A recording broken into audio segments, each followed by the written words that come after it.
নমস্কার বন্ধুরা, welcome to our channel Riya সেনা শর্টস। তো আজকে একটু অন্য রকমের ভিডিও করলাম। আজকে আমি 3টে তরকারি তোমাদের রেসিপি দেখাবো। তো প্রথমেই তো আমাদের সবার প্রিয় বর্ষাকালের পরেই যে ইলিশ মাছ, আর কিছুদিন পরেই এটা শেষ হয়ে যাবে সিজন। তাই ইলিশ মাছ এখন সপ্তাহে 2বার করে আমরা খাচ্ছি।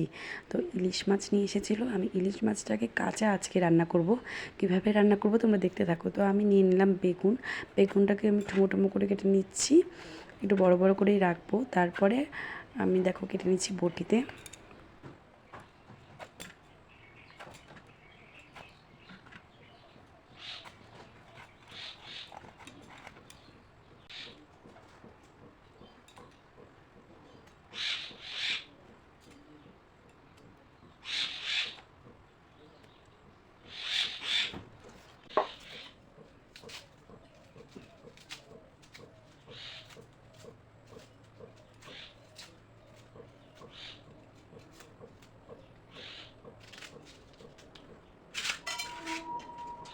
তারপরে আমি পালং শাকের জন্য কুচি কুচি করে বেগুন, সামান্য পেঁয়াজ, এটা আমি নতুন রেসিপি দেখেছিলাম তাই করেছি, নাহলে পালং শাকে পেঁয়াজটা দেই না। তো পেঁয়াজ, হালকা 2টা রসুন আর 3টে কাঁচা লঙ্কা দিয়ে করব পালং শাক। তারপরে আমি আমার বাচ্চার জন্য করব শিঙি মাছের ঝোল, সেটাও নর্মাল করব পেঁয়াজ আর আলু দিয়ে। তো তোমরা দেখতে থাকো।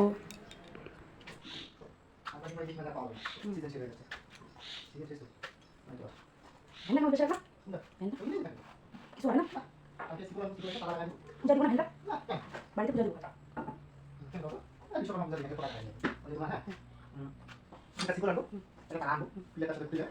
তো বাচ্চা ঘুমিয়েছেই মানে ওকে ঘুম পাড়িয়ে ঘুমের মধ্যে একবার দুধ খাইয়ে দিলে অনেকটা ঘুমায়। তারপরে আমি সব কাজগুলো কাটাকাটি করে নিলাম, তারপরে রান্না বসিয়ে দিব। তো আমি কড়াইতে তেল দিয়ে দিচ্ছি।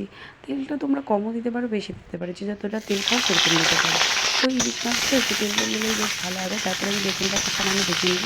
বেগুন বেশি ভাজতে হয় না, কারণ বেগুন এমনিতেই গলে যায়। তো একটু ভেজে নিয়ে তারপরে আমি দিয়ে দেবো এটাতে। এটা তুলে নিয়ে আমি তারপরে দিয়ে দেবো কাঁচা লঙ্কা আর একটু তেল দিয়ে নিলাম। তারপরে দিয়ে দেবো কাঁচা লঙ্কা, তারপর আমি কালো জিরা দিয়ে দেবো। তো কালো জিরাটা একটু বেশি হয়ে গেছিলো, মানে একটু কম করে দিলে আরও ভালো হবে। আমার কাঁচা এই হলুদ, তাই রঙটা বেশি হয়ে গেছিলো কালো জিরার জন্য।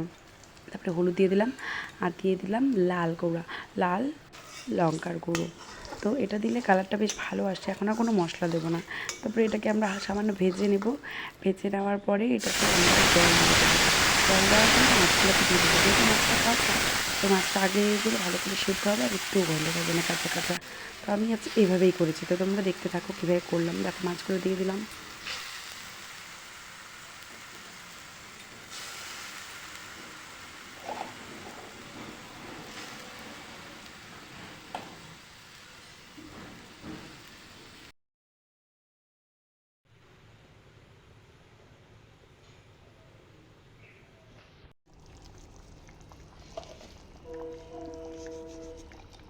তারপরে কিন্তু ঢেকে ঢেকে আমাদের অনেকক্ষণ ভাজতে হবে, বা ভাজতে কি এভাবেই সিদ্ধ হবে, এভাবেই ভাজা হয়ে যাবে।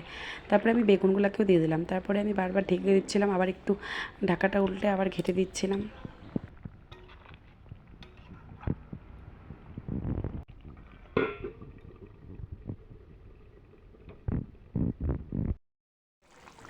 শেষে কাঁচা লঙ্কা দিয়ে আমি তরকারিটা একটু ঘন হয়ে এলে আমি নামিয়ে নেবো। আমি একটু বেশি ঝোল রেখেছিলাম, কারণ আমার ডাল ছিল না, সেই জন্য। তো তোমরা আর একটু ঝোলটা কম রাখতে পারো।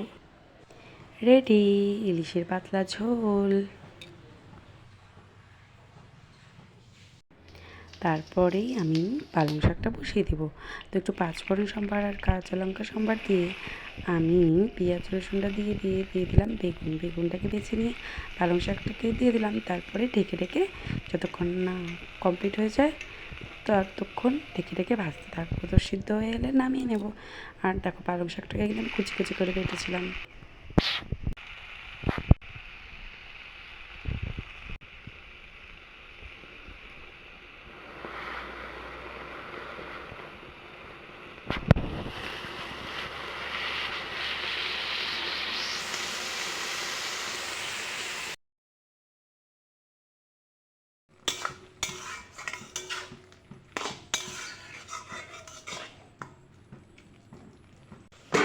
ডালের বড়ি থাকলে তো ভীষণই ভালো হয়, তো ডালের বড়ি ছিল না আর আমি এটা করে নিলাম। আর একটু সামান্য হয়তো হলুদ লাগতো, হলুদটাকে একটু কম লাগছে। তারপরেই কি বেবির জন্য শিঙি মাছ রেডি। দেখো শিঙি মাছগুলো কেটে নিয়েছে। আজকে কিন্তু আর যেহেতু ছোটো ছোটো দেশি মাছ ছিল সেজন্য আর কাটিনি, এটা গোটা গোটাই ছিল, শুধু নোংরাটা পরিষ্কার করে দিয়েছিলাম। তারপরে ধুয়ে নিয়ে তেল হলুদ দিয়ে একটু ভেজে নিলাম। শিঙি মাছ কিন্তু অল্প ভাজতে হয়। তারপরে ভেজে নিয়ে এটার মধ্যে আলু পেঁয়াজ দিয়ে ব্যাস হয়ে গেল কমপ্লিট। আজকের রেসিপিগুলো এখানেই হয়ে গেল। আর তোমরা কী কী রেসিপি জানতে চাও জানিও, আর আমাদের পাশে থেকো, চ্যানেলটিকে সাবস্ক্রাইব করে দিও।